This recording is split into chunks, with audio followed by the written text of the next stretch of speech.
গায়ে জড়ানো লম্বা গ্রাউন, দুই হাতে উঁচিয়ে দৌড়ে চলেছে তরুণী। অন্ধকার অমিশ্রণ পথ কাটালো বোঝা ঝোপঝাপ আর শুকনো পাতা মর্মর ধ্বনি ভেঙে প্রাণপথে ছুটে চলেছে সে। চারপাশে ঘুটঘুটে কালো অন্ধকার আর ঝাপসা কুয়াশা। মেয়েটি নীল চোখে জোড়ায় আকসময় ভয়। ফর্সা চিবুক জুড়ে মুক্তার দানা নেয় ঘাম ও বিন্দু অধিপত্য। চুলগুলো আলুথালু কম্পিত, ফিনফিনিয়ে পাতায় গোলাপি ঠোঁট। ঠিকমতো শ্বাস টানতেও পেরে গর্ত হয়ে যাচ্ছে কণ্ঠনালী ভাঁজ। এই বুঝি পেছনের মানুষটা তাকে ধরে ফেললো। পেছনে ঘাড় ঘুরিয়ে হাঁপাতে হাঁপাতে এক পলক হিংস্র মানবকে দেখে পুনরায় দৌড়ে চলল সে। কিন্তু শেষে রক্ষা হলো না। কিছুর সাথে বেঁধে মাটিতে হুমড়ি খেয়ে পড়তে নিল সে। কিন্তু তার আগেই দুটো শক্ত পুরুষালী হাত তার উদর জড়িয়ে ধরল, বন্দি করলো শক্ত বন্ধনে।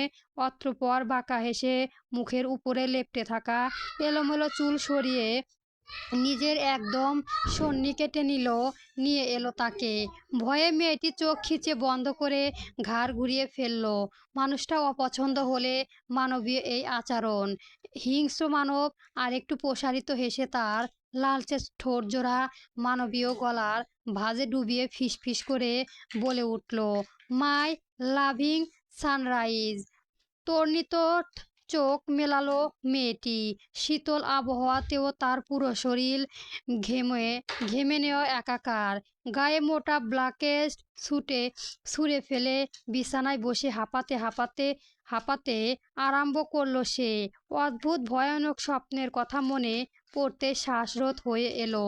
হাতে উল্টো পিঠে গলার নিচে জমে থাকা ঘামগুলো মুছে বিছানা থেকে নেমে বেলকনির দরজায় খুলতেই একজোড়া খরগোশ আর একটা উলের সাদা মাফলার নিজের বেলকুনিতে দেখে বেশ অবাক হলো রুদ্ররাজকন্যা রোদসী আরোরা। ডাক নাম রোদ। মেয়েটি রোদের মতোই ঝলমলে, প্রাণচ্ছন্ন, উজ্জ্বল আর কোমল। নামটা যেন তার জন্যই সৃষ্টি হয়েছে। রোদের নীল চোখ জোড়া বিস্ফোরিত হয়ে নিবদ্ধ হলো তুষারের ন্যায় শুভ খরগোশ দুটোর উপর। কালো চোখে ভ্রূণ খরগোশ দুটো যেন একখণ্ড বরফ, যা রোদের খোলা বৃহৎ বেলকুনিতে শীতলতা ছাড়াচ্ছে। খরগোশের কানে উপরে সামান্য অংশ কালচে বাদামি। এটা বন্য খরগোশ। প্রাকৃতির সাথে সাথে রং বদলানো অদ্ভুত জাদুকারী ক্ষমতা আছে এদের। বেশ কয়েকবার রুদ্রর কাছে এই খরগোশ এর বায়না করেছে সে, কিন্তু রুদ্র হাজার চেষ্টা করেও খুঁজে পায়নি। প্রমিস করেছিল বার্থডে আসার আগেই কোনো একদিন খরগোশ এনে তাকে চমকে দেবে।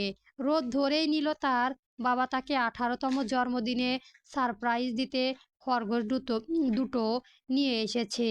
সেই উচ্ছ্বাসে খরগোশ দুটোকে আনন্দের উপলব্ধি হয়ে বুক জড়ানো রোদ অতঃপর মাফলার খানা গলা পেঁচিয়ে বাইরে প্রকৃতিতে চোখ বুজালো। প্রকৃতির শুভ্রর ভয়ানক কালো স্বপ্নের কথা বেমানুল ভুলিয়ে দিল তাকে। বৃষ্টির ন্যায় কিসিনে রান্না কাজ শুরু করেছে বরফের দানা। কি সুন্দর জগের থেকে ফিরে ব্রেকফাস্ট সেরে হসপিটালে যাবে। মানুষটা সময়ের ওপাশে হাত বাইরে মেলে ধরল। মুহূর্তে হাত ভরে উঠল সাদা আবলুসে। শরীর শিউরে উঠল শীতল অনুভূতিতে। আজকের সকালটাও অদ্ভুত রকম, ভয় আনন্দ দুয়েই মিশ্রণ। কিন্তু ঘুম ভেঙে এমন চরম পেয়ে তার মন প্রাণ দুই ভরে উঠল। রোদ খরগোশ দুটো নিয়ে বেলকুনি ছেড়ে কক্ষে এলো, এরপরে বেরিয়ে এলো লিভিং রুমে। কিচেনে রান্নার কাজ শুরু করেছে। চুপ কথা। রুদ্র জগিং থেকে ফিরেই ব্রেকফাস্ট সেরে হসপিটালে যাবে। মানুষটা সময়ের গরমিল একদম পছন্দ করেন না। সব কিছু নিয়ম মাফিক হওয়া চাই। চুপ কথার অত্যাধিক ব্যবস্থার মাঝেও গিয়ে খরগোশ দুটো নিয়ে মায়ের সামনে দাঁড়ালো রোদ। মেয়েকে এক পলক দেখে অবাক হয়ে তাকিয়ে রইল সে। অতঃপর হাত ইশারায় শুধালো, এই খরগোশ কোথায় পেলি তুই? মায়ের এহেন ইশারায় কপাল কুঁচকে রোদ শুধায়, বাবা আনেননি। চুপচাপ কথা, ঝটপট মাথা নাড়ায়। এমন সময় রুদ্র ফিরে আসে বাসায়। বরফের ঢেকে গেছে চারপাশ। শীতে বাইরে টোকা ঢোকা মুশকিল। শরীর আর আগের মতোই শক্তপোক্ত নেই, বয়সের সাথে সাথে অল্প নুয়ে পড়েছে। নয়তো সেই দিনে সেই শক্তিশালী দম্পতিক পুরুষ রুদ্ররাজ আজ অল্পতেই এমন হাঁপিয়ে উঠে কেন? গুড মর্নিং মামনি। রুদ্রের ভারী গলায় আওয়াজে মা মেয়ে দুজনেই পেছনে তাকায়। রোদের কোলে খরগোশ দুটো দেখে রুদ্রের ভ্রু উঠে উঁচু হয়ে হয়ে আসে। সে দৃঢ় পায়ে মেয়ের সম্মুখে এসে আঙুল তুলে শুধায়, এই বিলুপ্ত খরগোশ মামা গিফট করেছে বুঝি? রোদের সব কিছুই কেমন তালগোল পাকিয়ে যায়। রুদ্র মাফলার সম্পর্কে স্পর্শ করে বলে, নাইস নেক মাফলার, বাট তোমার মা কুশি কাটার কাজ কবে কবে শিখলো? এটা তো হাতে বোনানো। চুপ কথা মাথা নাড়ালো। সে এসব কিছুই করেনি। রুদ্র বিস্ময়িত হলো। এরই মাঝে একটা খরগোশ ঝাঁপিয়ে পড়ল রোদের কোলে থেকে। ড্রাক উড়ে মেঝেতে এগিয়ে এদিক সেদিক গুটিয়ে গুটিয়ে পায়ে ছুটতে লাগলো সেটি। রুদ্র খেয়াল করলো খরগোশের পায়ে একটা কিছু বাঁধা। হিংস্র ঈগলের ন্যায় সে খরগোশ ধরে পা থেকে ছাড়িয়ে নিল তা রুদ্র। অতঃপর খুলে হলুদ রঙের কাগজখানা। কাগজ খুলতে কিছু টান হাতে লেখা নজর পড়ল, I say your even when your don't I feel your even when yours far somewhere quality happy birthday dear সনিসুর শ্রামিউজ। চিঠি লেখাগুলো পড়ে রুদ্র চোখে কোণে রক্ত জমলো। কেউ তার মেয়েকে ফুসছে চলেছে, এটা ভাবতেই শরীরে রক্ত টর্নেডো বইল। এত বড় সাহসকার! তার বুকের পাটা এবং কলিজায় আকাশ দুই পরিমাণ করার জন্য অগ্রসর হয়ে উঠল সে। স্বামীর মুখে অভিব্যক্তি দেখে ভয়ে শিউরে উঠল। চুপ কথা। বহুদিন এই ভাবনার চেহারা দেখা হয়নি। তবে আজ কেন? কি এমন লেখা আছে এই রঙিন চিরকুটে? মায়ের ভীত চোখে দেখে ভয়ে টলমল করল রোদের চোখে। তার বাবার একটা পাশ খুব কোমল আর একটা ভয়ঙ্কর। সচরাচর সেই ভয়ঙ্কর রূপটাই প্রকাশ করে না রুদ্র, কিন্তু যখন করে তখন সামলানো দায় হয়ে পড়ে। মায়ের ইশারা খরগোশে ফেলে সাপটে পড়ল রোদ। রুদ্রর উন্মাদের ন্যায় পকেটে হাতে ফোন বের করলো। ফোনের রিচেকের দিকে আরম্ভ করলো। গত রাতের ক্যামেরার ফুটেজ। কোথাও কিছুই নেই। রুদ্র দাঁত পিষে চোখ বুজে ফেলল। এই লেখা সে আগেও দেখেছে, কিন্তু কোথায়? চোখ বুজে পুরনো স্মৃতি তালাশ করে মুখের রং পাল্টালো। চোখে মুখে অবিশ্বাসক আভা ফুটে উঠল। ঠোঁট কামড়ে কিছু ভাবল রুদ্র। অতঃপর স্ত্রীর আদেশ দিল, খরগোশ দুটো ওকে দিয়ে এসো। গিফট এসেছে এগুলো। চুপচাপ চামকিত ভয়ে খরগোশ দুটো নিয়ে ধীরে পায়ে মেয়ের কক্ষের দিকে অগ্রসর হলো। রুদ্র তপ্ত শ্বাস ফেলে বিড়বিড় করে বলে উঠল, তোমার ছেলের জন্য দুবার বাসা চেঞ্জ করলাম, তবুও ঠিকানা পেয়েই গেল। তোমার মতোই জেদি বানিয়েছো দেখছি। ছেলেকে সারফাজ সাহারাইজ, তাই বলে হাতের লেখাটাও কপি। সকালে আজকে আর ব্রেকফাস্ট খাওয়া হলো না রোদের ভয়ানক চেহারা তার রূপ পর্যন্ত কাঁপিয়ে দিয়েছে। বাবার একমাত্র আদরের কন্যা সে, কিন্তু শাসনের বেলায় রুদ্র ভুলে যায় আদর নামক বিশেষ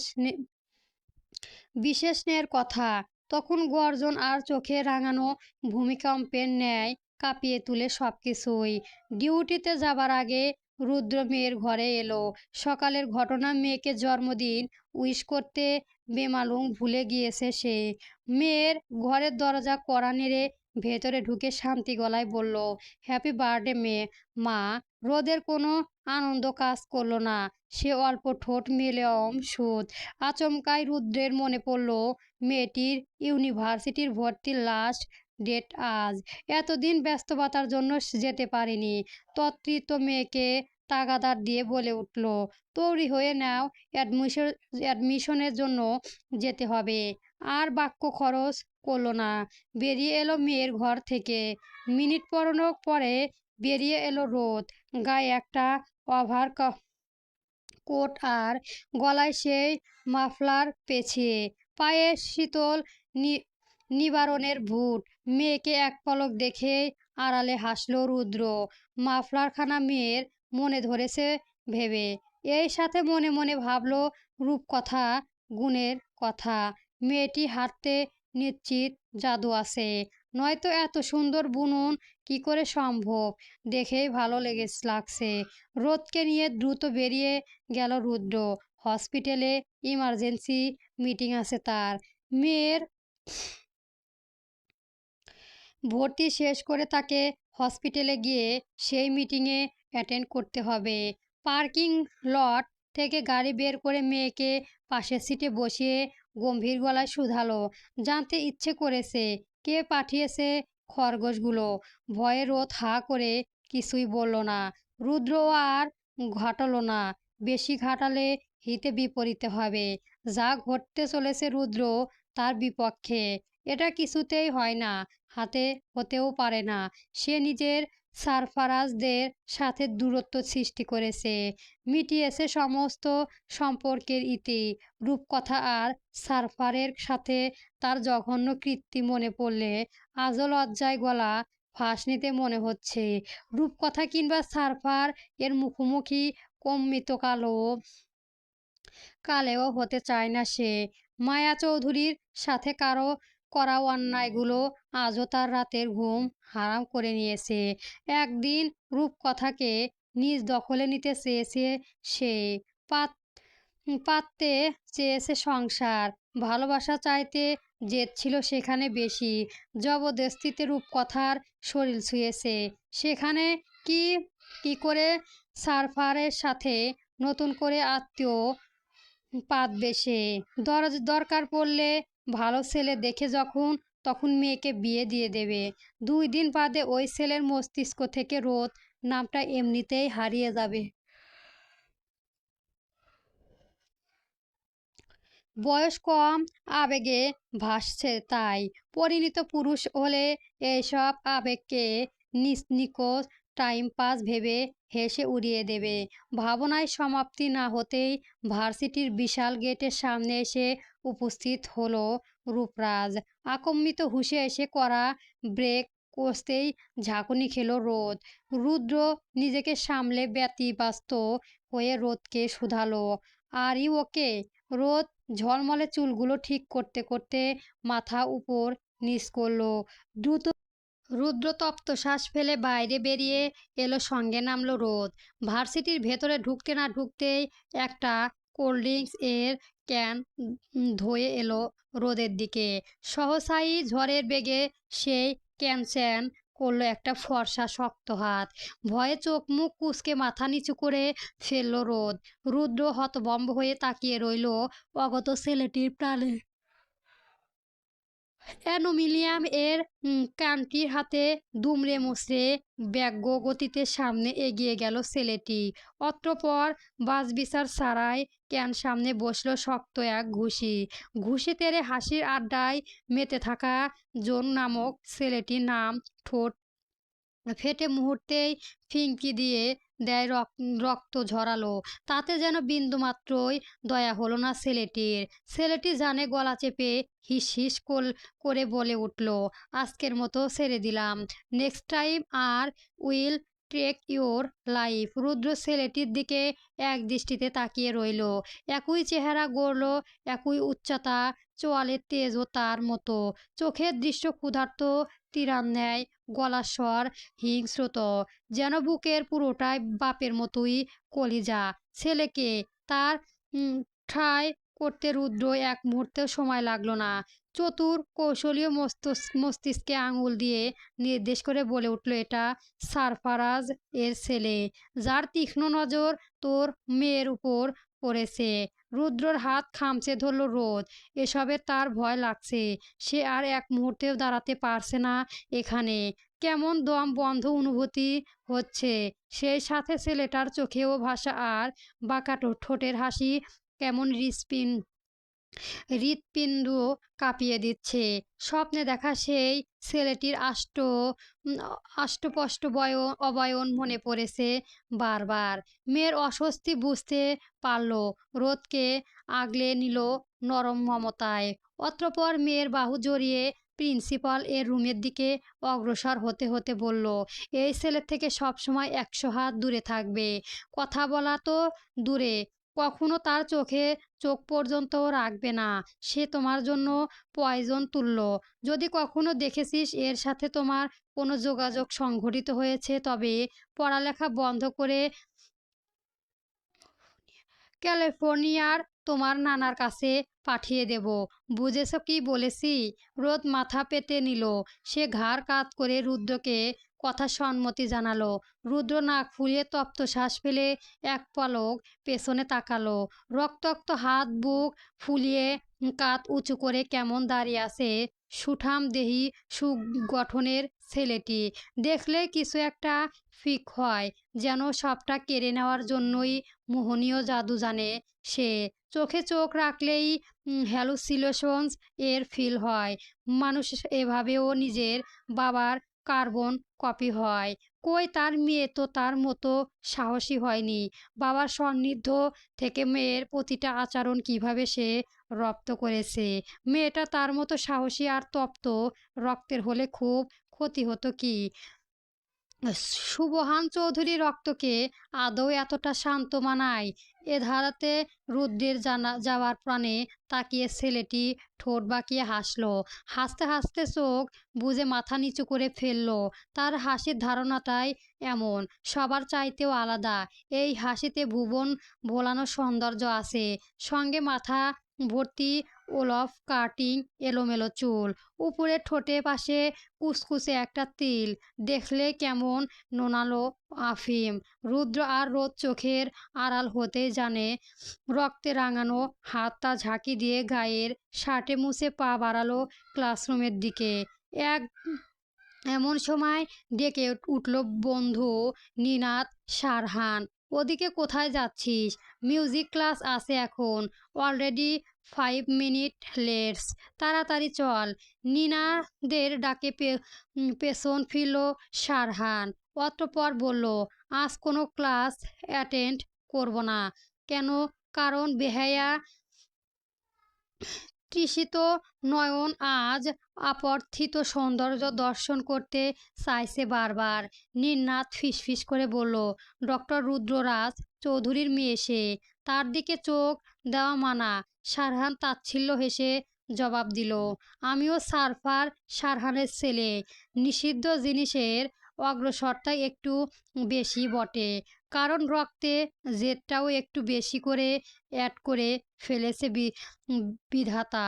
ওই মেয়ে কখনো তোকে পাত্তা দেবে না। পাত্তা চাইছে কে? পাত্তা না দিলেও ভালোবাসা কিভাবে হয়? সব সময় দুই পক্ষে ভালোবাসবে এমন থিওরি কোথায় পেয়েছিস তুই? এবার নির্নাদ বেকায়দায় পড়ল। এই প্রশ্নের জবাব তার কাছে নেই। তবে সারহান ব্যাগি জিন্সের পকেটে 2 হাত ঢুকিয়ে হাঁটতে হাঁটতে বলল, একা একা বিরহে জলে পুড়ে মরার মাঝে একটা পোষাচিত্র আনন্দ আছে বুঝলি। আমি আজীবন এই আনন্দটা উপভোগ করতে চাই। এ কেমন আনন্দ আবার? এবার সারহান একটু অন্যমনস্ক হলো। বাইরে পাতা ঝরা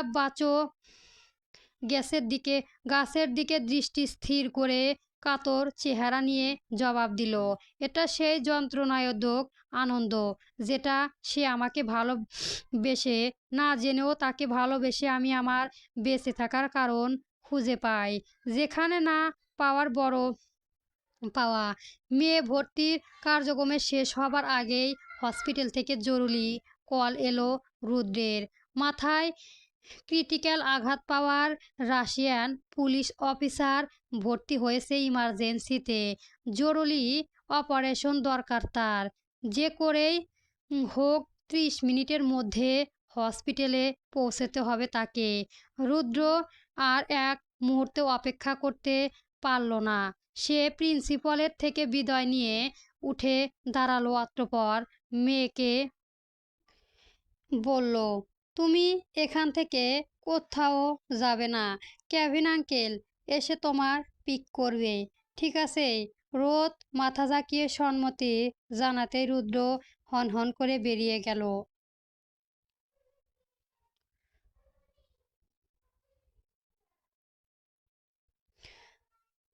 দুতলা অফিস রুম থেকে নেমে বাইরে মাঠে এক দণ্ড দাঁড়ালো রুদ্র। তীক্ষ্ণ চতুর দৃষ্টি মেলে খুঁজল সারহানকে, কিন্তু মাঠে কোথাও তাকে দেখা গেল না। সামান্য স্বস্তি পেল রুদ্র। গাড়িতে উঠে নিজের সহযোগী কেভিনকে কল করল। ভার্সিটিতে রোদ একা, এক নাছোড়বান্দা আঠার মতো চিপকে আছে ওর পিছনে। ওকে এসে নিয়ে যাও কুইক বলেই গাড়ির ইঞ্জিন চালু করে স্টিয়ারিং হুইল ঘুরালো রুদ্র।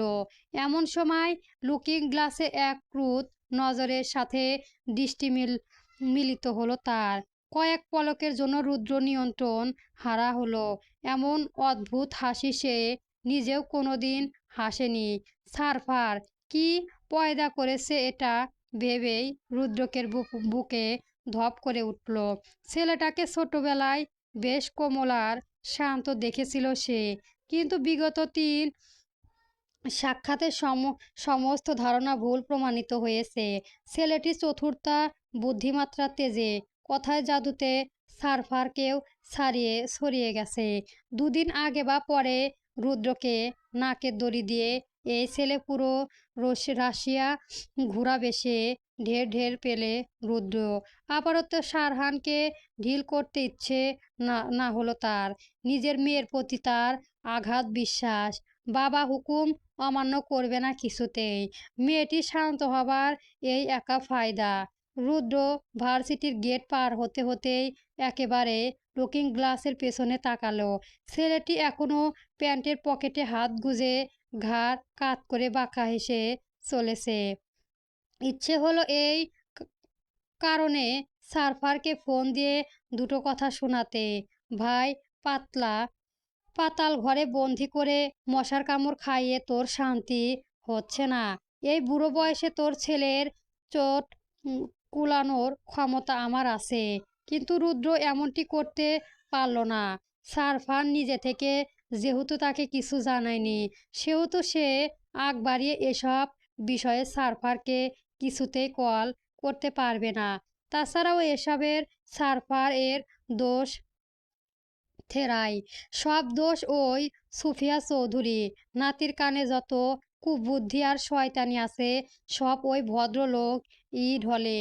রুদ্র গাড়ি দৃষ্টি সীমানা আড়াল হতেই সারহান ঠোঁট গোল করে সিট বাজালো বলেই প্রিন্সিপাল এর রুমের দিকে পা বাড়ালো সে। প্রিন্সিপাল এর সাথে তার সম্পর্ক বেশ ভালো। ভার্সিটির বহু অ্যাক্টিভিটিতে নিজের যোগ্যতা দিয়ে প্রিন্সিপালকে মুগ্ধ করেছে সে। শাহ নামে প্রিন্সিপাল, ড্রাই ড্রিম, অন্ধ, আর কি চাই। সারহান যখন দুতলা করিডরে উপস্থিত হলো তখন বেরিয়ে এলো রোদ। মেয়েটিকে দেখে সিঁড়ির পাশে দেওয়ালে গা ঢাকা দিয়ে এলো সারহান। রোদ বাইরে বের হয়ে মুগ্ধ দৃষ্টি মেলো চারেপাশ। তার কলেজের চাইতেও ভার্সিটি বেশি সুন্দর। বিল্ডিংয়ের সৌন্দর্য, চারপাশে পরিবেশ আর গাছপালা দেখে নিমিষেই মন ভালো হয়ে যায়। রুদ্র আশেপাশে নেই ভেবে একটু স্বস্তি পেল রোদ। গলার মাফলার আরেকটু সুন্দর করে গলায় জড়িয়ে দীর্ঘ খোলা শ্বাস ফেলল, সিঁড়ির দিকে হাঁটা ধরল।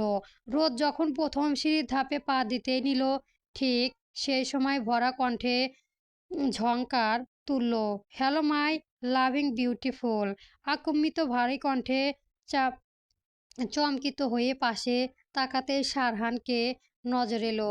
সকালে ছেলেটির কাণ্ড মনে পড়তে বুকের ভেতর ধপ করে উঠল। সারহান এগিয়ে আসতে নিয়েই ভয়ে তাড়াহুড়ো করে সিঁড়ি থেকে নামতে গিয়ে পা উল্টো তালহারায় যে পড়ে যেতেই নিল রোদ। সারহান হাত বাড়িয়ে টেনে ধরল গলার মাফলার, ঝটকা টানে নিয়ে এলো একদম সন্নিকটে।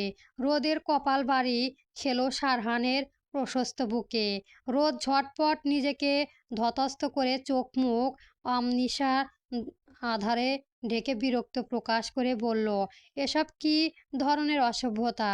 মেয়েটির চোখ মুখ কুঁচকানোর সারহানের গায়ের চামড়া উপর দিয়ে গড়িয়ে গেল। সে গায়ের মাখানো না, সাথে মাফলারও ছাড়ল না। রোদ নিজের মাফলার সারানোর জন্য টানা হেঁচকা করল। এক সময় সারহানের হাত চেপে ধরে দাঁত পিষে বলল, you are crossing your limit mister. Sarhan রোদের হাতে কবজি ধরেও অবধি হয়ে শুধালো, you know who I am. আপনাকে চিনে আমার কি কাজ? হাত ছাড়ুন, নয়তো চিৎকার করব আমি। ছাড়ার জন্য হাত ধরেছি নাকি? আমি একবার যাকে ধরি তাকে আজীবন আমার আর ছাড়ি না। রোদ শক্ত মুখে শুধায়, ও রিয়েলি? তা কতজনকে এ পর্যন্ত ধরলেন? আপাতত তোমাকেই ধরেছি, আর কাউকে ধরার প্রয়োজন মনে করছি না। এরই মাঝে সারহানের ফোন বেজে উঠল। এহেন পরিস্থিতিতে ফোনের শব্দ সারহানের ফর্সা কপালে বিরক্তির ভাঁজ ফুটল। তবুও এক হাতে রোদের হাত চেপে ধরে রেখে পকেট থেকে বের করলো ফোন। ফোন বের করেই সারহানের ঠোঁটে হাসি ফুটল, অমায়িক সুন্দর হাসি। যে কেউ ঘায়েল হবে এই লালচে ঠোঁটের মিষ্টি হাসিতে। কিন্তু রোদের গা পিত্তি জ্বলে উঠল। ছেলেটার চালচলন পুরো লাফাঙ্গা। রুদ্র ফিরে এসে এহেন দৃষ্টি দেখলে আজই এই ছেলের জীবনে শেষ দিন হবে। তাকে এই বোকা উশৃঙ্খল ছেলেটা বোঝে। সারহান ফোন রিসিভ করে রোদের সামনে ধরল। স্ক্রিনের একজন হাস্যজল বৃদ্ধ মানুষকে দেখে ইতস্ত ঘাড় ঘুরিয়ে নিল সে। সারহান রোদে চেপে রাখা হাতটা ক্যামেরার দিকে প্রস্থান হেসে বলে উঠল, ধরে ফেলেছি নানা ভাই, এই দেখো। আর পালাতে পারবে না, বলেছিলাম না? সারা পৃথিবী চয়েস হলেও খোঁজে বের করে ধরে ফেলবো। নাতির হাতে রোদের হাত দেখে সুফিয়া চৌধুরী লাফিয়ে উঠলেন, দেওয়ালে চাপড় মেরে বলে উঠলেন, সাব্বাস নানা ভাই, সাব্বাস, ছাড়িস না, ধরে রাখ, দরকার পড়লে বেঁধে রাখ। উফ, চুমু খেতে ইচ্ছে করছে তোকে এই মুহূর্তে। এই না হলে আমার নানা। রোদ বিস্ফোরিত চোখে সুফিয়া চৌধুরীর পানে তাকালো। মানুষটা এক পা কবরে চলে গেছে। থুতনি ভর্তি পাকা দাড়ি, নামাজ পড়তে পড়তে কপালে কালো নুরানি দাগ পড়ে গেছে। সেই মানুষের মুখে এখন ভণ্ড কথা শুনে রোদ আশ্চর্য হলো। শেষমেশে ধৈর্য হারিয়ে বলে উঠল, নাতিকে এসব নোংরা উপদেশ দেন কেমন নানা আপনি? লজ্জা লাগছে না আপনাদের? সুফিয়া চৌধুরী পাত্তা দিল না, বরং চোখে মুখে ইশারায় নাতিকে বুঝালো, পারলে দুগালে দুটো পাপ্পি দিয়ে দিয়ে না নানা ভাই, আমি রাখছি। তোর না মন চায় তুই করতে থাক, বলে ফোন কেটে দিল। ফোন কাটতে সারহান বলে উঠল, আমার নানা ভাই বেশ ভালো মানুষ দেখতে, খেয়েছি কেমন ভালো মানুষ। এবার হাত ছাড়ুন, অনেক ভদ্রতা শিখিয়েছি, এবার অভদ্র হতে বাধ্য হব।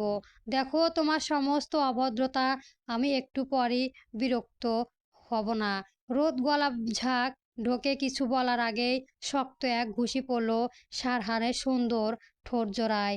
মুহূর্তে দাঁত লেগে কেটে দুভাগ হলো ছেলেটার মিশ্রিত লোভনীয় ঠোঁট জোড়া। অন্য কেউ হলে মেয়েটির হাত ছেড়ে নিজেকে সামলাতে ব্যস্ত হলো। রোদ নিজেও ভয়ে জড়সড় হলো, কিন্তু সারহান তবুও ছাড়ল না রোদের হাত। উল্টো বলে উঠল, আগের চাইতে অনেক দুর্বল হয়ে গেছো ডিয়ার কেভিন। পাপা বলেছিল তোমার এক ঘুষিতে নাকি বুকের পাঁজরের হাড় ভেঙে যায়। এই তার নমুনা? কেভিন থমকে শুধায়। হুঁ। You your your father. রোদের হাত ছেড়ে দিয়ে জিভ দিয়ে ঠোঁটের লোহিত ধারা লোহন করে কেভিনের সামনে দাঁড়িয়ে সারহান অদ্ভুত এক দৃষ্টিতে তাকায় কেভিনের চোখ বরাবর। সেই দৃষ্টি এক পলক চোখেই দুকদম পিছিয়ে যায় কেভিন।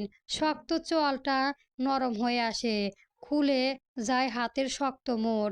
সারহান তাচ্ছিল্য হেসে কেভিনের এলোমেলো শার্টের কলার ঠিক করে শীতল গলা বলে ওঠে, I didn't take it personality, don't be panic okay. Kevin ফাঁকা ঢোক গিলল।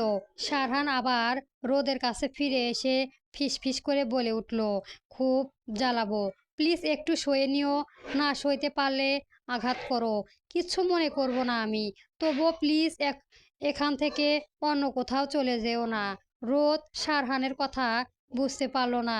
ছেলেটা কথাগুলো কেমন মাথা মুন্ডুহীন। সারহানের নরম সুন্দর ঠোঁট হঠাৎই শক্ত হয়ে উঠল। হিস হিস করে রোদের কানের কাছে এসে বলে উঠল, যদি চলেও যাও তবু আমার থেকে বাঁচতে পারবে না তুমি।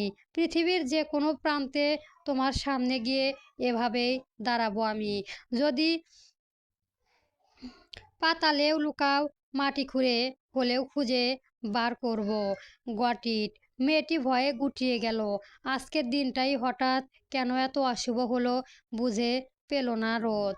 তার মনে হলো ছেলেটি উন্মাদ নয়তো বড়লোক, মা বাবার বখাটে যাওয়া সন্তান। এমন সময় নিন্নাত এসে ডাকলো, সারহান। তাকেই রক্তাক্ত ফুলে যাওয়া ঠোঁট খানা দেখে চমকে উঠল নিন্নাত। সে দৌড়ে এসে সারহানকে টেনে বলে উঠল, চল আমার সঙ্গে। সারহান যেতে চাইল না, কিন্তু নিন্নাত জোর করে টেনে হিঁচড়ে নামালো ওকে।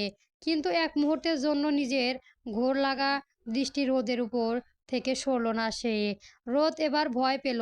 হঠাৎ মস্তিষ্কে হানা দিল স্বপ্ন দেখা ছেলেটির ক্রুদ্ধ চোখ জোড়া কথা। মনে হলো একাই সে যেই চোখ জোড়া কতদিন ধরে নিয়মিতভাবে স্বপ্নের তাড়া করে বেড়াচ্ছে তাকে। সারহান চলে যেতেই কেভিন বলে উঠল, বস, যাকে কিছুতেই জানতে না পারে এই কথা, নয়তো পূর্বের ঘটনা পুনরাবৃত্তি হলেও হতে পারে। রোদ বুঝালো না কেভিন কিসের ইঙ্গিত দিল। সে মাথা ঝাঁকিয়ে কেবিনের পেছনে পেছনে চলতে লাগলো আর মনে মনে ভাবতে লাগলো, হুট করে ছেলেটা আমার উপর সাওয়ার হতে চাইছে কেন, কোন দুঃখে। খুব ভেবে ভোরে ঘুম ভাঙলো সারফার এর। ঘুম থেকে উঠে তার মনে হলো একটা সূক্ষ্ম চিনচিনের ব্যথা বুকে পুরোটা সে নিল। সব কিছু বিস্বাদ লাগছে। মুহূর্তেই নির্সাদ রূপ নিল ক্রোধে। সমস্ত রাগ গিয়ে পড়ল সুফিয়া চৌধুরীর উপর। ইচ্ছে হলে তুমি আছাড় দিয়ে মাটিতে ফেলে দিতে। সকাল সকাল সারফারাজ এর মুখে নানান রকম অভিব্যক্তি রেখে কপাল কুচকালো রূপকথা। সে হাই তুলতে তুলতে শুধালো, এমন করছো কেন? দমিয়ে রাখা রাগ এবার ফেটে পড়ল সারফারাজ এর। সে ধমকে বলে উঠল, ইচ্ছে হচ্ছে তোমার বাপকে পানিতে চুবিয়ে সারা রাত বরফের মধ্যে বেঁধে রাখি। রূপকথা চোখ মুখে রাগ ফুটিয়ে তেজি গলায় বলে উঠল, আমার বাপের পেছনে না লাগতে তোমার নয়। কি করেছে সে? কিছু হলেই তোমার সব রাগ আমার বাপের উপরে গিয়েই গড়ায়। রূপকথা চিৎকার চেঁচামেচিয়ে তোর মুখের কলস রস জমালো সারফারায়। মহিলাকে একটা বললে সে তাকে দুটো শোনায়। খুব অপমান লাগে। বুড়ো বয়সে এসব মানতে কষ্ট হয়। সারফার দাঁত কিটমিটিয়ে বলে, তোমার বাপের লাই পেয়ে ছেলে আমার দেশ ছাড়া কোথায় গিয়ে বসে আছে দেখো। আমি এবারের মতো দিয়েছিলাম রাশিয়া যেতে।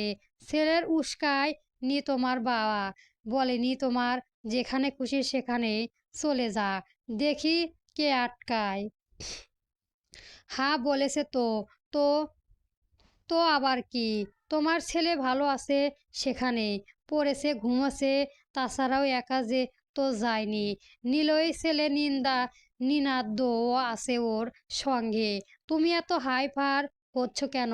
সারফারাজ গলায় নরম স্বর করে বলে উঠল, আমার ছেলে ভালো নেই রূপকথা। আমি স্বপ্নে দেখেছি ওর মন ভালো করে লুকিয়ে ভার করে লুকিয়ে কাঁদছে। ছেলে কাঁদছে শুনে রূপকথা চোখ উল্টালো।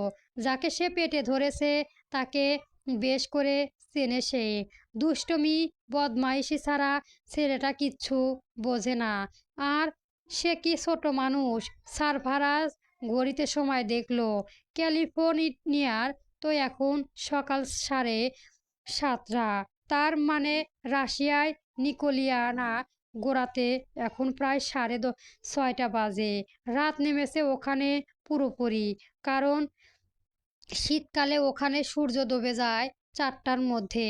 সারফারাজ তপ্ত শ্বাস ফেলে ছেলের নাম্বারে ভিডিও কল করলো। রিং বাজতে রিসিভ হলো কল।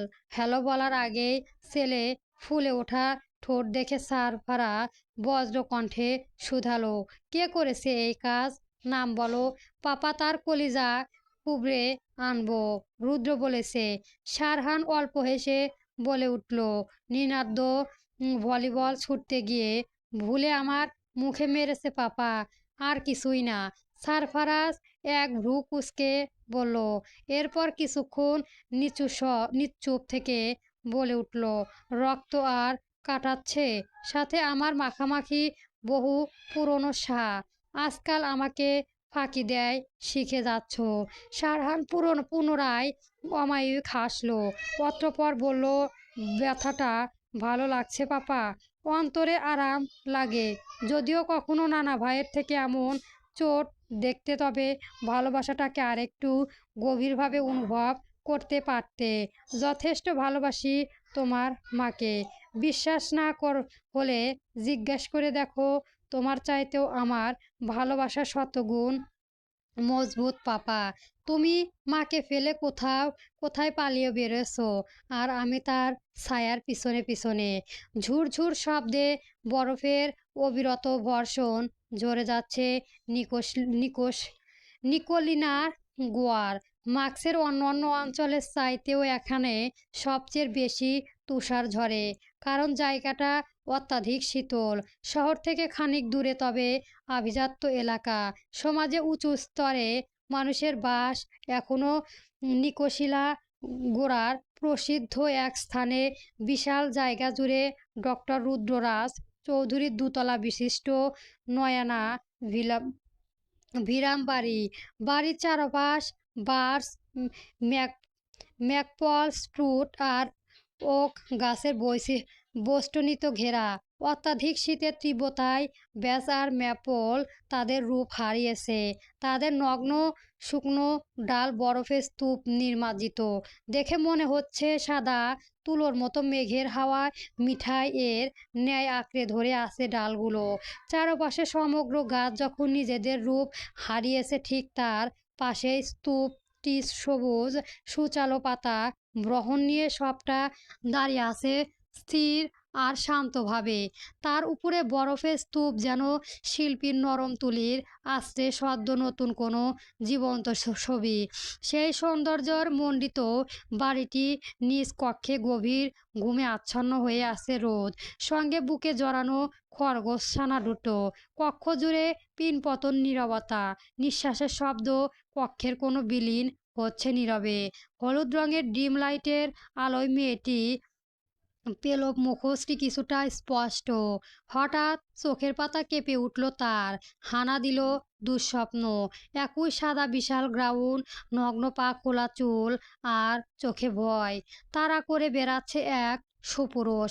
মুখটা স্পষ্ট নয়, তবে তার গলার স্বর আর ঠোঁটের হাসি বুকে কাঁপন তুলে ভয়াবহ ভাবে। রোদ প্রাণপণে দৌড়াচ্ছে, কিন্তু বেশ লাভ হলো না। ধরাশায়ী হলো রক্তপ্রক্ত বাহুতে। তার উষ্ণ শ্বাস আছড়ে পড়ল রোদের গলা ভাঁজে। কানে ভেসে এলো রক্তহীন কড়া গলার আওয়াজ, মাই লাভিং সানরাইজ। তনারিত তত্ররিত ঘুম ছুটল রোদের। সে লাফিয়ে উঠে বসল। এই কঠিন শীতে তার সারা শরীরে ঘামে ভিজে একাকার।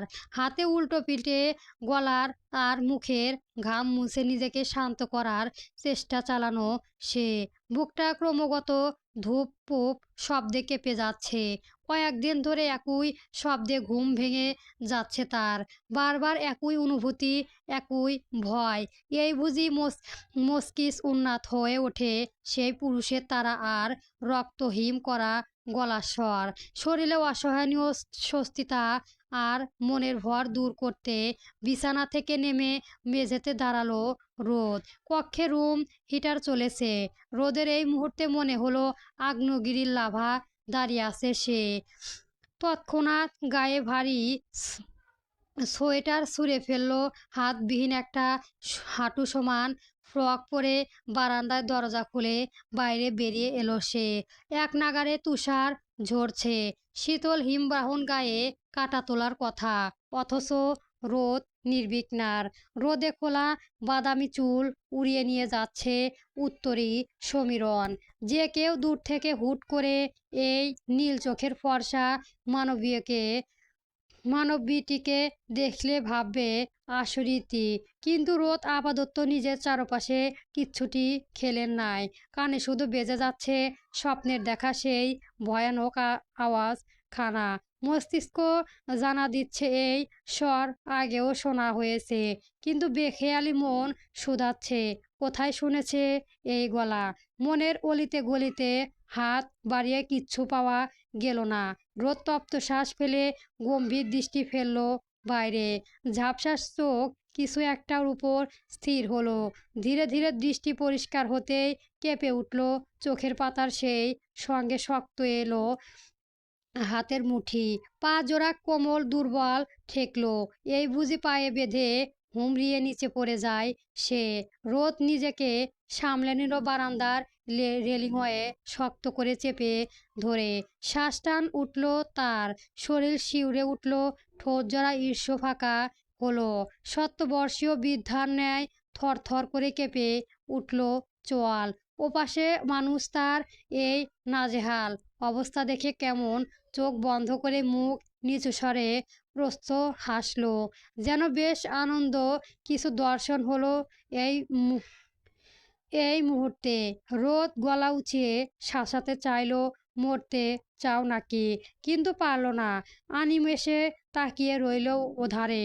এধারে যুবক পাতাহীন ও গাছ আয়েশ করে হেলান দিয়ে এক পা গাছে ঠেকিয়ে ভারী জ্যাকেটে পকেটে দুই হাত ঢুকিয়ে এক দৃষ্টিতে তাকিয়ে আছে দোতলার বারান্দায়।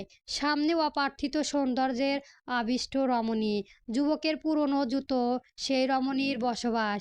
কি এক সুমধুর যন্ত্রণা দগ্ধ অনুভূতি।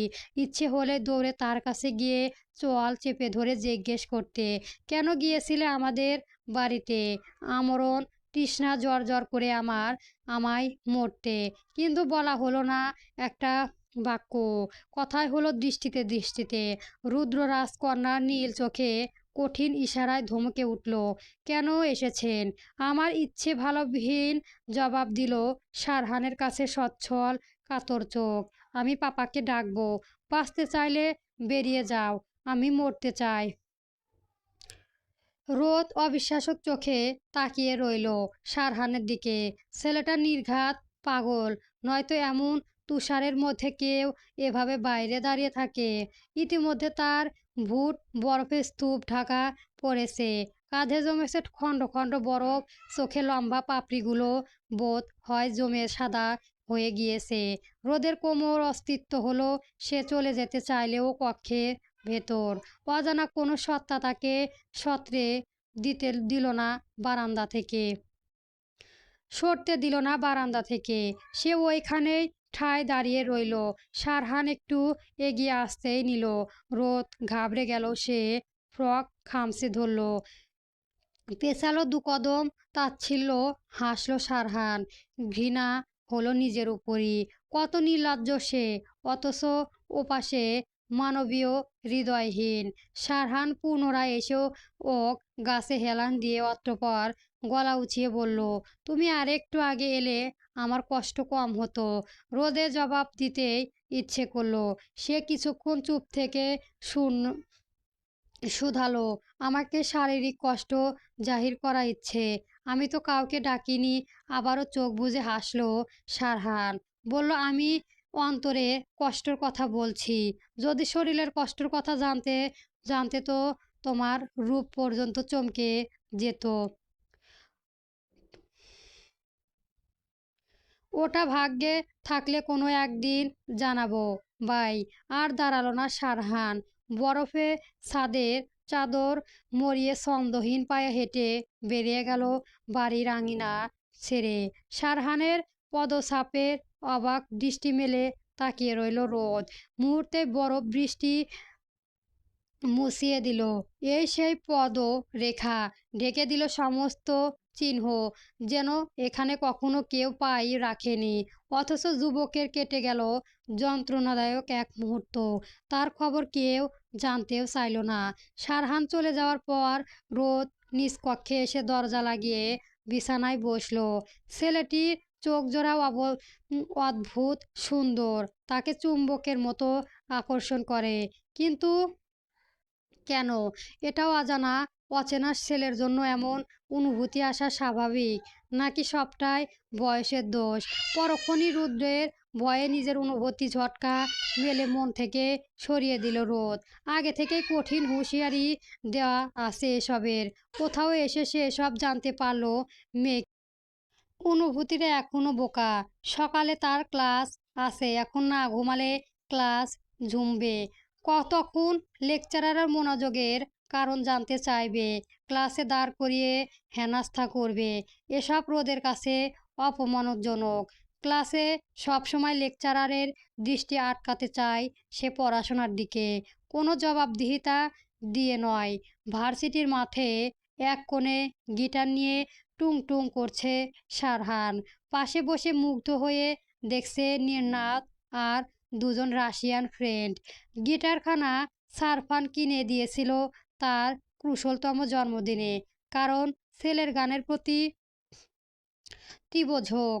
ছেলেবেলা থেকে গায়ক হবার স্বপ্ন তার। ছেলেকে তার জন্য সমস্ত স্প্রে দিয়েছে সারফারাজ। ছেলের ইচ্ছের ওপর তার কিছু চাপাতে চায় না সে, যদিও রূপকথা এসবের বারণ করেছিল। কিন্তু সারফারাজ আর সুফিয়া চৌধুরী সারহানের পক্ষে সাফাই গেয়েছে। শোনেননি সেসব বারণ? কারণ জীবনে বেঁচে থাকার তাগিদে নিজের কোনো স্বপ্নই পূর্ণ করতে পারেননি সে। মনে এখনো সেই আক্ষেপ তাড়া করে বেড়ায় তাকে। ছেলের মনে এহেন আক্ষেপ সে বেঁচে থাকতে সৃষ্টি হবে, এটা সারফারাজ কখনোই মানতে পারেন না। ব্যাস, এরপর নিজের স্বপ্ন পূরণের জন্য জেদ ধরে ক্যালিফোর্নিয়ার ছেড়ে, বাবা মা প্রাণপ্রিয় নানা ভাই ছেড়ে এখানে এসে দুঃসাহস জীবনযাপন করেছে সারহান। সারহানের বন্ধ চোখের প্রাণে তাকিয়ে নির্নাদ বলল, গত রাতে ঘুম ভেঙে দেখি তুই নেই, আর আবার ঘুম থেকে উঠে দেখি পাশেই ঘুমাচ্ছিস। ঘটনা কি বলতো? কোথায় গিয়েছিলি? সারহান মুচকি হাসলো, বলল, যন্ত্রণা বাড়াতে ক্ষতটা শুকিয়ে যাচ্ছিল, তাই আরেকটু দাগে করতে গিয়েছিলাম।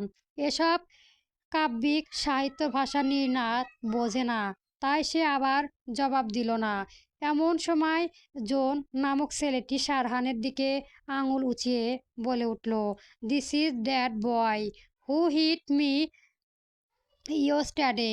কথাটি বলেই জন সারহানের কলার চেপে ধরল। আচমকিত এহেন কাণ্ডে ছচ্ছল চোখে জোড়া মুহূর্তেই লাল হয়ে উঠল তার। জনের পেছন থেকে বেরিয়ে এলো প্রায় 6 ফুট উচ্চতা বডি বিল্ডারদের মতো দেখতে এক যুবক, যার সারা শরীরে ভয়ানক সব ট্যাটু, নাকের ভ্রুতে আর ঠোঁটের মেয়েদের মতো ছোট পাইরেসিং গহনা। শারহান এক পলক ছেলেটি দেখে দাঁত পিষে বলে উঠল, লিভ মি।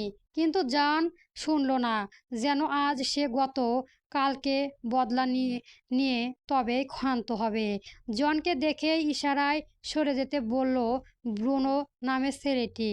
অতঃপর জন সইতে ব্রুনো এসে চেপে ধরল শারহানের সামনে সুন্দর চুলগুলো। এবার শরীরের রক্ত টকবক করে ফুটে উঠল 24 বছর বয়সী শারহানের। নিজের রক্ত জানান দিল সে কেমন বাপের সন্তান। শারহান এক মুহূর্তে চোখ বন্ধ করল, এরপর রক্তচক্ষু নিয়ে তাকানো ভ্রূণর প্রাণে। হাতে হাত শক্ত মুষ্টি পাকিয়ে ছুড়ল শক্ত এক ঘুষি। মুহূর্তে দাঁত নড়ে উঠল ব্রণের। ব্রণও কিছু ভেবে ওঠার আগেই আরো শক্ত লাথি পড়ল হাঁটুতে। ব্রণ শারহানের চুল ছেড়ে দিয়ে মাটিতে নাজ্জাতু হয়ে বসে পড়ল। এবার খ্যাপাটে হলো শারহান। ঘুমায়মান কেক ঘুষি লাথিতে মুহূর্তে রক্তাক্ত করলো ব্রণকে। জন নিজেও এগিয়ে এলো, খেলো বেঁধো মারো। ব্রণের সঙ্গে আসা দুটো ছেলে দুপাশ থেকে চেপে ধরলো শারহানকে। জন এসে এলো প্যাথারি ঘুষি ছুড়ল শারহানকে। ফর্সা মুখোশটি মুহূর্তে কাদাকার হলো। শারহান একটা পাল্টা আঘাত পর্যন্ত করছে না। নির্নাদ ঘাবড়ে গেল। জনের প্রতিটি ঘুষিতে ঠোঁট এলিয়ে হাসছে সা। নির্নাদ ভয় পেল। সে শারহানের দৃষ্টি অনুসরণ করে সামনে তাকালো। জনের পেছনে বরাবর তাকাতেই দেখা গেল রোদকে মাঠের মাঝখানে দাঁড়িয়ে। এসব তামাশা দেখে সে ভয়ে সিটিয়ে রয়েছে। এমন সময় ব্রুনো উঠে দাঁড়ালো। অবরোধ হলো শারহানের দৃষ্টি। বৃহতাক ব্রণের জন্য রোদকে আর দেখা যাচ্ছে না। নিমিষেই মুখের আদর বদলে গেল শারহানের। হাসিওয়ালা মুখটা কেমন ক্রুদ্ধ আর শক্ত হয়ে উঠল। হ্যাঁচকা টানে ছেলের দুটো ফেরে বোধহয় পিটিয়ে সামনে যাকে পেল তাকেই মাটিতে ফেলে দিল।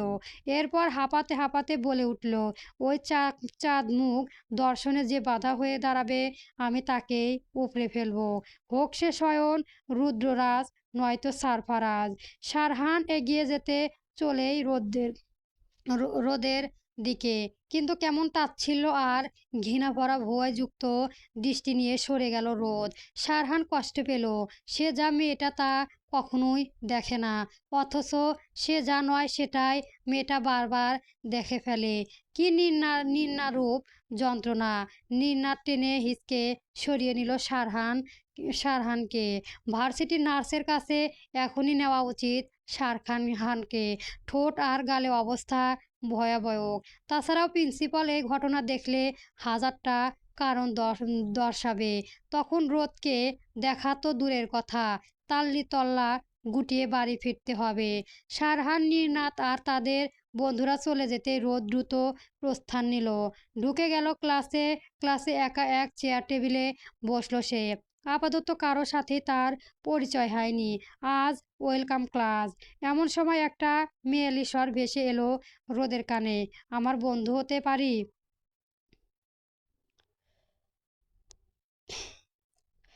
রোদ মাথা তুলে সামনে তাকালো। হাস্যজ্জ্বল এক মেয়ে দাঁড়িয়ে আছে। শ্যামবর্ণের চেহারা, কিন্তু দেখতে খুব মিষ্টি। মেয়েটা প্রস্থান হেসে বলে উঠল, আমি প্রিয়ান্তি। ইউ ক্যান কাম মি প্রিয়। মেয়েটি বাড়িয়ে রাখা হাতটা এক পলক দেখে একটু ইতস্ত করল রোদ। মেয়েটি বুঝলো বোধহয়। সে হাত গুটিয়ে নিতে চাইল। রোদ তখনই মেয়েটার হাত চেপে ধরে বলে উঠল, রোদসী রোদ, আমি আজই জয়েন্ট হয়েছি এখানে। প্রিয় রোদের পাশে বসতে বসতে বলে উঠল, নো টেনশন, আমি আছি। আমি এখানে 3 বছর ধরে আছি।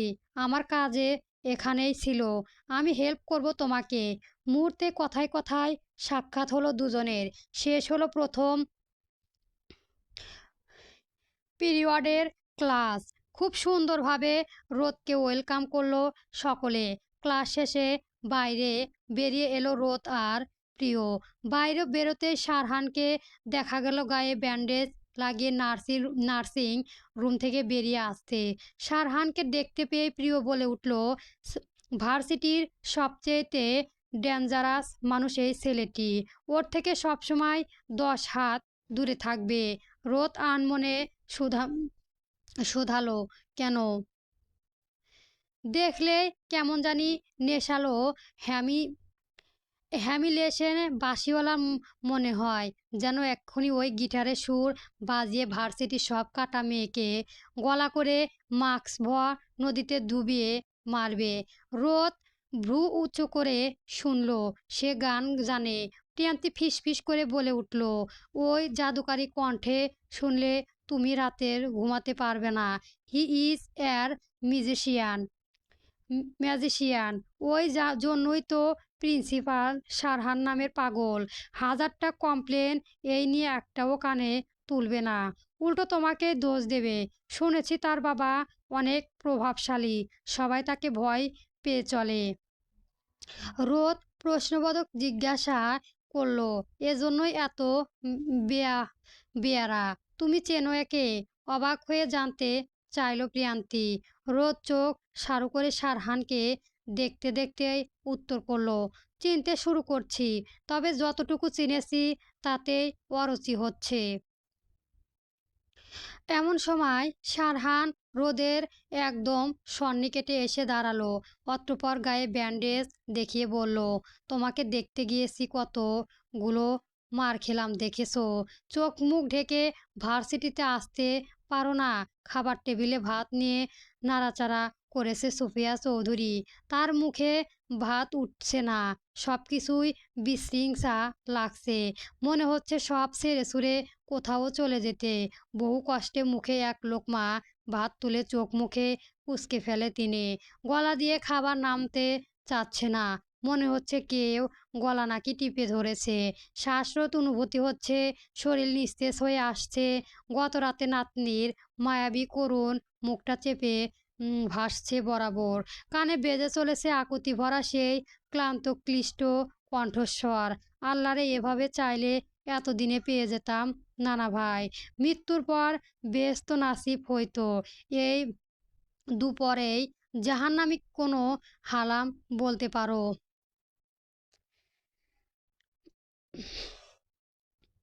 সুফিয়া চৌধুরী চোখে জল চিকচিক করে উঠল। খাবার প্লেট দূরে ছুঁড়ে ফেলল বৃদ্ধা মায়া চৌধুরী প্রাণে করুণ দৃষ্টিতে তাকিয়ে। সুফিয়া চৌধুরী কম্পিত গলায় শুধালো, সুবহান চৌধুরী, রক্ত বড্ড নিষ্ঠুর, তাই না রে বেয়ান? বৃদ্ধা মায়া খাওয়ার থামিয়ে কেমন অপরাধী ন্যায় তাকিয়ে রইল। সারফারাজ আকম্বিত এহেন প্রশ্নের সুফিয়া চৌধুরী কুচকানো জলে ভরা চোখে দুটোতে তাকালো। বুঝে গেল সবটা। খাবার প্লেট থেকে হাত সরিয়ে গুটিয়ে ঠোঁট কামড়ে ধরল। অতঃপর নরম কণ্ঠে বলে উঠল, টিকিট কেটে দিচ্ছি, গিয়ে নাতিকে দেখে আসুন, পারলে বুঝিয়ে দেশে আনুন। এক সুবহান আমার জীবন তামা তামা করে রেখে গেছে। এখন সুবহানের নাতি তেজপাতা করে ভেজে চুরে হওয়া উড়িয়ে দেবে আমার ছেলের জীবন। আমার 14 গোষ্ঠী জ্বালিয়ে খ্যাক করে দেওয়ার জন্য এক সুবহানের রক্তই যথেষ্ট। বলে উঠে গেল সারফারাজ। সুফিয়া চৌধুরীর পাশে এসে দাঁড়ালো রূপকথা। ব্যর্থিত গলায় শুধালো, কি হয়েছে বাবা? হাসি খুশি শারহানের বুকের কান্নারত সমুদ্র জমেছে। মা, আর কিছু জিজ্ঞেস করিস না। নিজেকে সব কিছুতেই দোষী মনে হয় আমার জন্য এই সব কিছু ঘটতে চলেছে। রেখা তপ্তশ্বাস ফেলে বলে উঠল, অস্বীকার করতে পারবে না কিচ্ছুটি। যেই বয়সে অন্যের বাচ্চারা হাট্টিমাটিম টিম ছড়া পড়ে, তখন তুমি তোমার নাতিকে শিখিয়েছ কিভাবে কাকে ভালোবাসতে হয়। ভালোবাসার মজা কেমন?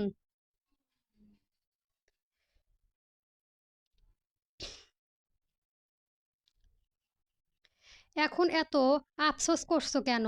নাতির গলায় ফাঁকে দাড়ি পড়েছে এজন্য। যখন সারফারাজকে শিক্ষা দিতে সেসব কুকীর্তি করেছিলে তখন আফসোস লাগেনি? স্ত্রীর কথায় গালে গায়ে জ্বালা ধরল সুফিয়া চৌধুরীর। ইচ্ছে হলো লাঠি দিয়ে পিঠে এক বীর বাড়ি মারতে। বয়স বাড়ার সঙ্গে সঙ্গেও আজকাল তুচ্ছ তাচ্ছিল্য করে কথা বলে এই মহিলা সুফিয়া চৌধুরীকে। গায়ে পূর্ব ন্যায় তাকালো তালাক থাকতে এই ভদ্র মহিলা ঝুলিয়ে দিতে সুফিয়া চৌধুরী কি জিনিস কখন। কিন্তু এখন সবই সময় নেই। সুফিয়া চৌধুরী আর দাঁড়ালেন না ডাইনিংয়ে এরিয়ার। লাথি ভর দিয়ে চলে গেলেন নিজের কক্ষে। ব্যাগ গুছাতে হবে। রাশিয়া না গেলে তিনি আজ রাতেই নাতির চিন্তায় মরে যাবেন।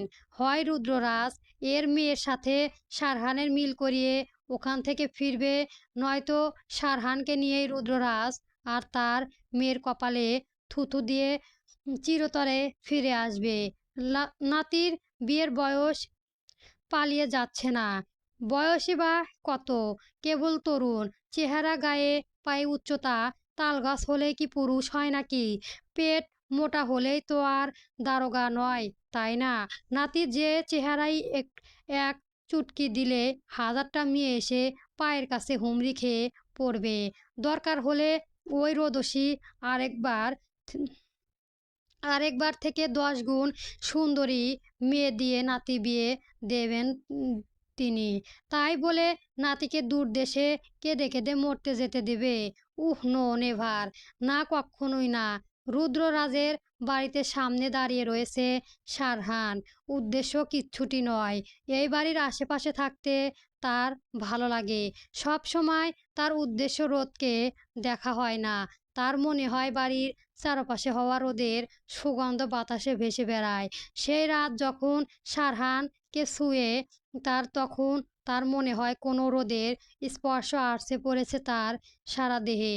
অদ্ভুত এক অনুভূতি হয়, যেই অনুভূতি কাউকে বোঝানোর ক্ষমতা তার নেই। আজ এইটুকু রুদ্র হসপিটাল থেকে বাড়ি ফিরল রুদ্ররাজ। বাড়ির গেইটের কাছে পেছন থেকে কাউকে পায়চারি করতে দেখে গার্ডেন হর্ন বাজল রুদ্র।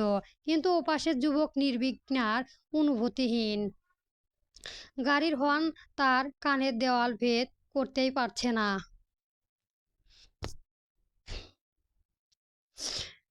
রুদ্র বুঝল মানুষটাকে। সে ভ্রুকুটি করে ক্লান্ত শরীরে গাড়ি থেকে নেমে সারহানের সামনে দাঁড়িয়ে ভারী গলায় বলল, হর্ন দিচ্ছি শুনতে পাচ্ছ না? কেন হর্ন দিয়ে অযথা শব্দ দূষণ করছেন? আপনার পথ রেখে দাঁড়িয়েছি আমি। না তো? তবে রুদ্র এই উত্তরে কিছুটা অপ্রস্তুত হলো। তারপর জিভ দিয়ে লাল টকটকে ঠোঁটটা ভিজিয়ে বলে উঠল, বাড়ির আশেপাশে স্ট্রেঞ্জার এর আনাগোনা নিষেধ। এজন্য তাচ্ছিল্য হাসল সারহান। অতঃপর চোখ তুলে রুদ্রর পানে তাকিয়ে শুধালো, ও গড, লাইক সিরিয়াসলি? আমি স্ট্রেঞ্জার? আপনি আমাকে চেনেন নাই? নতুন করে আমার পরিচয় দিতে হবে? রুদ্র ভরকালো। ছেলেটা একটা কথাও মাটিতে পড়তে দেয় না। একদম বাপের মতো নীল রক্তের কাকড়া। নয়তো নরম সুন্দর ওই লাল ঠোঁট গুলোতে এত ধার কেন? রুদ্র মনের ভাবনা ফেলে ভ্রু কুঁচকে বলে উঠল, ঘরে চলো, নাস্তা খেয়ে যাও। নাস্তা খেতে আসেনি, তবে আপনার মেয়েকে। হোয়াট? ধমকে উঠল রুদ্র। সারহান মাথার চুলগুলো ব্যাক ব্রাশ করতে করতে নির্বিঘ্নায় জবাব দিল, আপনার মেয়েকে দেখতে এসেছিলাম। আর জবাব চাইতে এসেছিলাম কেন? আগের দুইবার বাসা চেঞ্জ করে আমাকে দৌড় করিয়েছিলেন। রুদ্র অবিশ্বাস্য চোখে তাকিয়ে বলে উঠল, আমার মেয়ে কেন?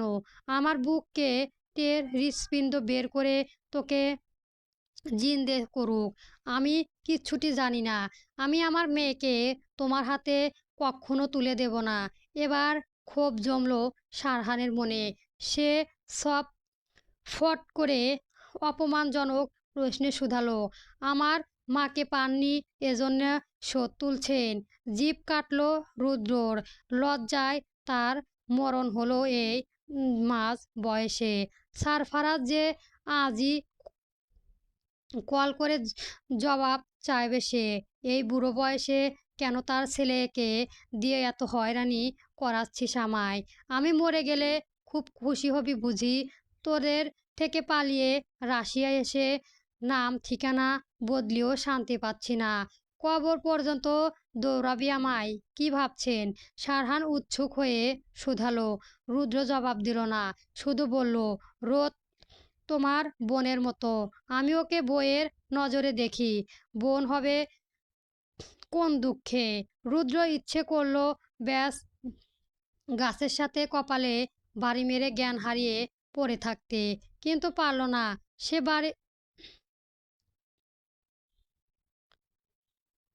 বাড়ির ভেতরে গলা বাড়িয়ে ড্রাইভার প্যাসকেলকে ডাকলো, বলল, গাড়ি পার্ক করে দাও। পার্সকেল গাড়ি নিয়ে চলে যেতেই রুদ্র বলে উঠল, পড়াশোনা তো কোনো নমুনাই দেখছি না।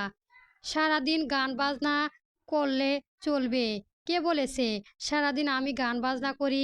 সার্টিফিকেটগুলো আপনি অর্জন করে দিয়েছেন।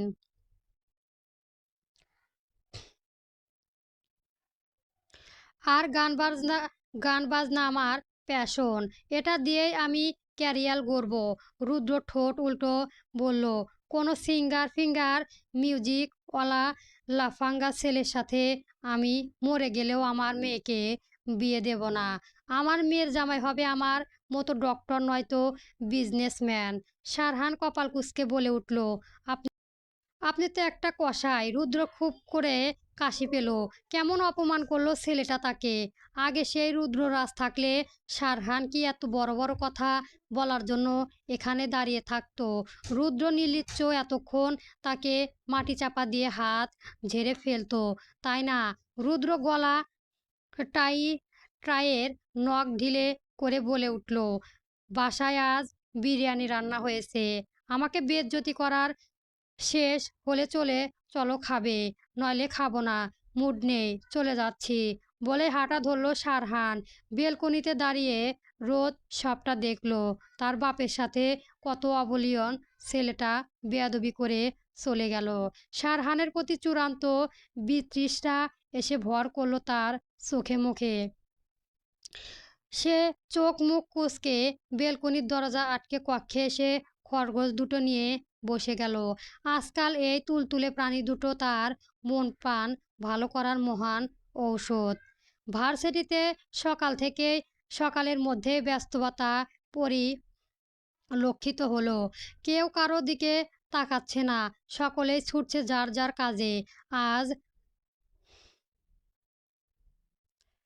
ভ্যালেন্টাইন্স। আজকে এই বিশেষ দিনে ভরা তুষারে একজন আরেকজনকে জড়িয়ে নিচ্ছে ভালোবাসার উষ্ণতা।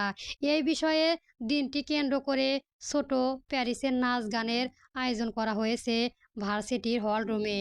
চারপাশে সেজেছে লাল বেনু আর বাহারি ফুলের, গোলাপ, চকলেট আর বিভিন্ন গিফট সম্বন্ধে প্রেমিক যুগল বিনিময় করছে নিজেদের তপ্ত ভালোবাসা।